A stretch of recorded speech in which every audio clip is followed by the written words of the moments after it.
राहुल गांधी ने एक बार फिर जाति गणना की हुंकार भर दी है। राहुल गांधी ने कहा कि बीजेपी जाति गणना के मुद्दे से ध्यान हटाने के लिए दूसरे मुद्दे उठा रही है, जनता का ध्यान भटका रही है।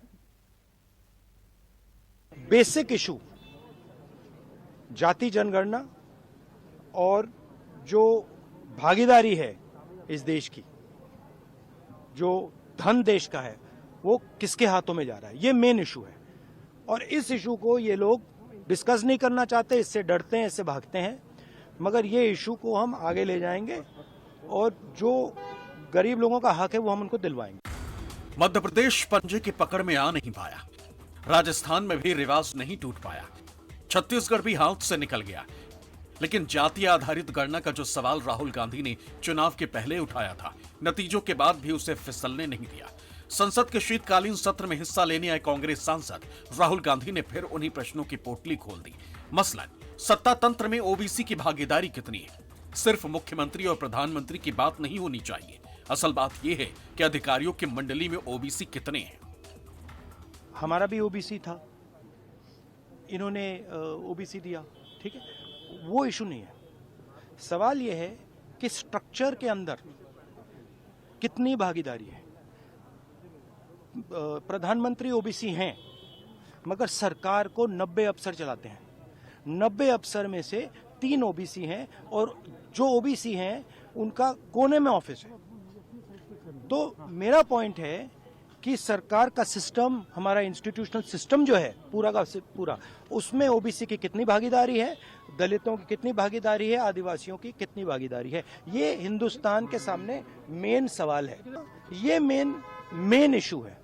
और 24 घंटा ये डिस्ट्रैक्ट करने के लिए कभी जवाहरलाल नेहरू के बारे में बोलेंगे, कभी किसी और के बारे में बोलेंगे। बेशक 5 राज्यों के विधानसभा चुनावों में तेलंगाना को छोड़कर कांग्रेस को बाकी चारों राज्यों में हार का मुंह देखना पड़ा, लेकिन जाति गणना का जो सवाल राहुल ने जोर शोर से उठाया था, उसका असर नतीजों के बाद भी दिख रहा है।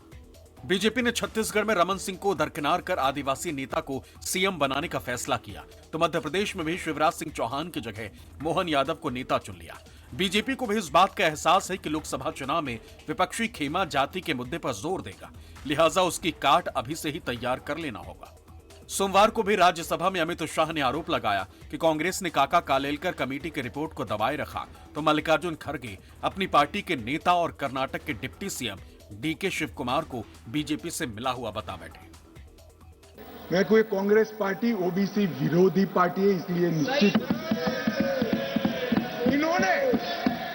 इन्होंने काका कालेलकर कमीशन के रिपोर्ट को दबा कर रखा, इन्होंने मंडल कमीशन के रिपोर्ट को दबा कर रखा, इन्होंने ओबीसी आयोग को संवैधानिक मान्यता नहीं दी, इन्होंने ओबीसी के बच्चों को केंद्रीय पूल में रिजर्वेशन का अधिकार नहीं दिया और इन्होंने ओबीसी का हमेशा विरोध करने का काम किया है। कर्नाटक में कब कास्ट सर्वे की रिपोर्ट सार्वजनिक होने वाली है? अब तो आपकी सरकार बनी, डिप्टी चीफ मिनिस्टर विरोध कर रहे हो। हाँ, डिप्टी चीफ मिनिस्टर साइन किया मेमोरेंडम पर कि कास्ट सर्वे की रिपोर्ट को डीके शिव कुमार ने सार्वजनिक न किया जाए। अब तो तेलंगाना में आपकी बात में खड़गे साहब बाद में बोल लीजिएगा। बाद सर मैंने तो आप हमारे डिप्टी चीफ मिनिस्टर ही कास्ट सेंसस को अपोज कर रहे हैं, वो भी कर रहे हैं और इन्हों भी कर रहे हैं। सब लोग मिल जाते हैं अंदर से और दूसरों को ये बोलते हैं आप भी है वो भी है। देश की सबसे बड़ी पंचायत से जब देश की सबसे पुरानी पार्टी के मुखिया ने अपने ही नेता पर सवाल उठाया तो सफाई भी आनी ही थी, लेकिन मामला अगड़ा बनाम पिछड़े का था, लिहाजा शिव कुमार के बोल भी बुक्कालिगा नेता की तरह ही रहे।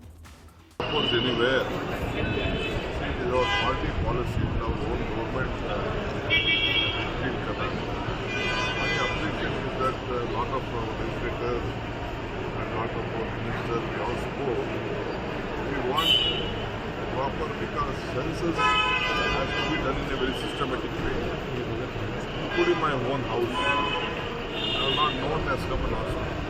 I just checking so many ways. We should have in a system because whatever one census happens, they should get the right property.